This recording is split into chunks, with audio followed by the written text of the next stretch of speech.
गुरुदेव और माँ गायत्री के चरणों में कोटि कोटि नमन। आप सभी को प्रणाम। त्याग बलिदान की संस्कृति, देव संस्कृति।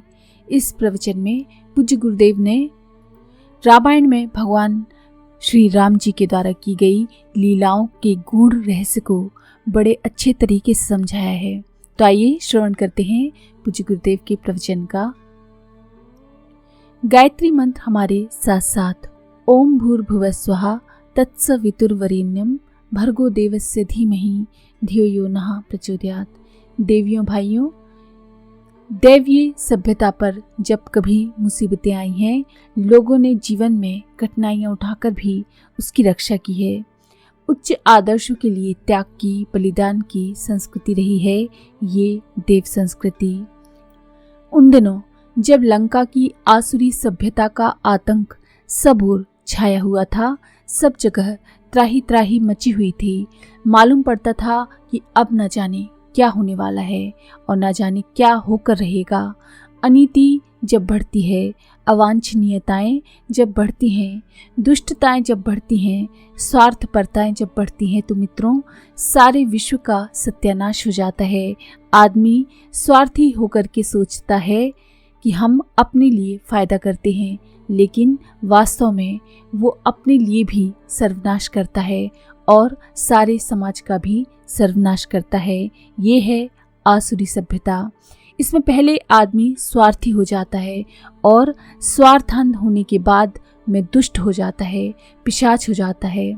स्वार्थी जब तक सीमित रहता है तो वहाँ तक ठीक है, वहाँ तक फायदे में रहता है, लेकिन जहाँ एक कदम आगे बढ़ाया फिर आदमी नीति छोड़ देता है, मर्यादा छोड़ देता है, सब शालीनताएं छोड़ देता है और सत्यानाश पर उतारू हो जाता है। ये है आसुरी सभ्यता का क्रम। लंका की आसुरी सभ्यता उस जमाने में सब जगह आतंक फैला रही थी और सारा विश्व, सारे देश त्राही त्राही कर रहे थे कि अब क्या होने वाला है। हर आदमी अनीति के मार्ग पर चलने का शिक्षण प्राप्त कर रहा था और अनाचार के लिए कदम बढ़ाता हुआ चला जा रहा था। रावण के राज्य में, रावण की इस सभ्यता और संस्कृति में देव संस्कृति के पक्षधरों को ये विचार करना पड़ा कि इसका प्रतिरोध कैसे किया जाएगा, इसकी रोकथाम कैसे की जाएगी, संतुलन कैसे बिठाया जाएगा। भगवान ने भी ये प्रतिज्ञा कर रखी थी कि हम धर्म की स्थापना के लिए और अधर्म के विनाश के लिए वचनबद्ध हैं। इसके लिए वे विचार करने लगे कि क्या करना चाहिए। अंत में फैसला हुआ कि अयोध्या से लंका की तुलना में एक ऐसा मोर्चा खड़ा करना चाहिए जो अनीति से लोहा ले सके।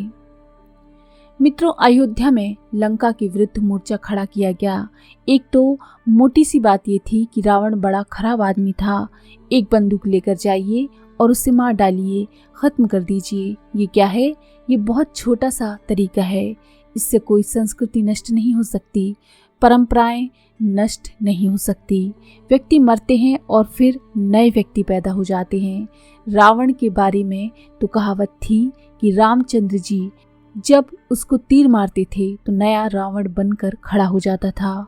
बेटे, संस्कृतियाँ मारने से नहीं मरती, वे दूसरे तरीके से मरती हैं। आसुरी संस्कृति को हम किसी एक व्यक्ति को मारकर नहीं मार सकते। रावण को मारना तो था जरूर, विचार किया गया, भगवान ने विचार किया, देवताओं ने विचार किया कि मारने से काम नहीं चलेगा। लंका को नष्ट कर देंगे, रावण को मार देंगे, अमुक को मार देंगे, पर इससे काम नहीं बनेगा, क्योंकि परशुराम जी बहुत दिनों पहले ऐसा एक प्रयोग कर चुके थे। ऐसे लोगों को उन्होंने एक बार मारा, 2 बार मारा, 3 बार मारा, पर मारने से काम नहीं चला। दैत्यों को 21 बार मारकर वे ये कोशिश करने लगे कि पृथ्वी से असुरों को हम मिटा देंगे तो काम चल जाएगा, परंतु काम नहीं चला। आखिर में परशुराम जी ने कुल्हाड़ी नदी में फेंक दिया और उसके स्थान पर फावड़ा उठा लिया। फावड़ा उठाया और नए नए उद्यान लगाने लगे, बगीचे लगाने लगे। उनकी हार और पराजय ने स्वीकार किया कि कुल्हाड़ी के द्वारा हम ये कार्य नहीं कर सकते कि हम राक्षसों और असुरों को मारकर दुनिया खाली कर दे। इसके लिए एक और काम करना पड़ेगा, हमको हरियाली लगानी पड़ेगी। यही फैसला अयोध्या के संबंध में हुआ। अयोध्या में देव संस्कृति का उदय आरंभ हो गया। आसुरी संस्कृति से मुकाबला करने वाली देव संस्कृति। देव संस्कृति का उदय कैसे हुआ? वास्तव में अयोध्या में लंका के विरुद्ध मोर्चाबंदी शुरू हो गई थी। कैसे हुई थी बेटे? वे परंपराएं आरंभ की गईं जिनको देख करके दूसरों की हिम्मत बढ़ती है, हौसला बढ़ता है। हौसले बढ़ाने के लिए बेटे व्याख्यान एक तरीका तो है और हम काम में भी लाते हैं, लेकिन वो प्रारंभिक तरीका है। उपदेश करना और शिक्षण करना ये भी ठीक है, प्रारंभिक जानकारी के लिए ये भी अच्छा है, लेकिन उपदेश करने से, व्याख्यान देने से प्रेरणाएं नहीं मिलती, दिशाएं नहीं मिलती, आवेश नहीं आते, उत्साह नहीं बढ़ते, जीवन नहीं आते, जोश नहीं आते। तो सत्संग से गुरुजी?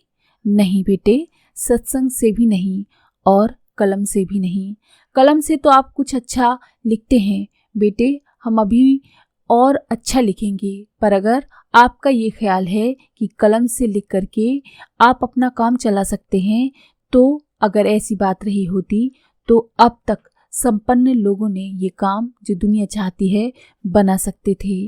अखबार प्रतिदिन लाखों की संख्या में छपते हैं। जापान शिकागो में एक एक अखबार करीब करीब 50 लाख रोज छपता है। अपने हिंदुस्तान में सबको मिला करके 50 लाख तादाद होगी।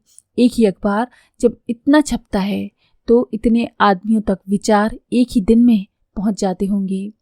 हाँ बेटे, 50 लाख आदमियों तक अखबार के विचार एक ही दिन में पहुंच जाते हैं, लेकिन अगर कलम की दृष्टि से और छापे खाने की दृष्टि से लोगों का विचार परिवर्तन संभव रहा होता तो वो हमने कब का कर लिया होता।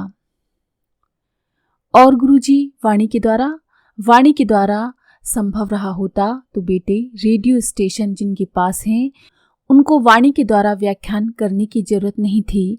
दिल्ली से लेकर और कितने रेडियो स्टेशन हैं, वहीं पर एक एक आदमी आराम से बैठा दिया होता और एक एक स्पीच झाड़नी शुरू कर दी होती तो सारे के सारे देश के लोगों तक आवाज पहुंच सकती थी और उससे आसुरी सभ्यता का, अनाचार का, अनावश्यक परिस्थितियों का निवारण करना संभव रहा होता।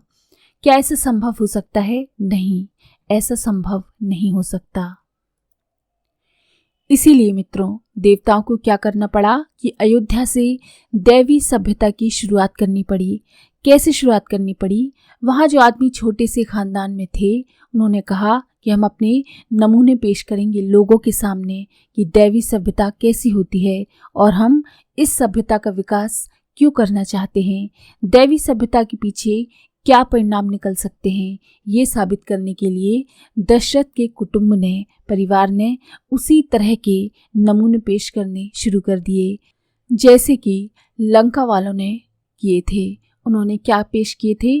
बेटे सबके सामने एक दिन इकट्ठा हो गए और फैसला करने लगे कि हम बड़े काम करके दिखाएंगे ताकि दुनिया समझे कि दैवी सभ्यता क्या हो सकती है और दैवी सभ्यता का अनुकरण करने के लिए जोश और जीवट कैसे उत्पन्न किया जा सकता है।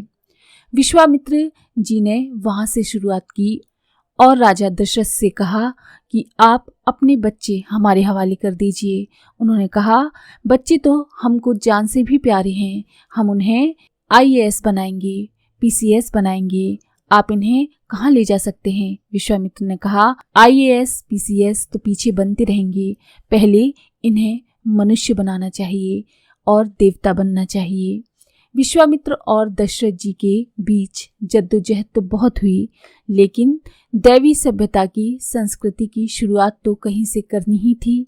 विश्वामित्र ने रजामंद कर लिया और कहा, बच्चे हमारे हवाले कीजिए। क्या करेंगे इनका? दैवी सभ्यता का शिक्षण करेंगे और ये दोनों अनीति के विरुद्ध संघर्ष करेंगे। अरे गुरुजी, ये तो छोटे बच्चे हैं। नहीं, वे छोटे बच्चे नहीं हो सकते। जो व्यक्ति सत्य का हिमायती हुआ वो कभी छोटा नहीं होता। सत्य का हिमायती हमेशा बलवान रहा है और जोरदार रहा है। उसके सामने चाहे वह मारीच ही क्यों न हो, सुबाहु ही क्यों न हो, चाहे वो खरदूषण ही क्यों न हो, कोई भी क्यों ना हो, वो कमजोर ही रहेगा और उसको हारना पड़ेगा, झक मारनी पड़ेगी। विश्वामित्र जी ने राजा दशरथ को समझा दिया और वो शिक्षण देने के लिए जो योगियों और तपस्वियों के आश्रम में रह करके पाया जाना संभव है, दोनों बच्चों को ले गए।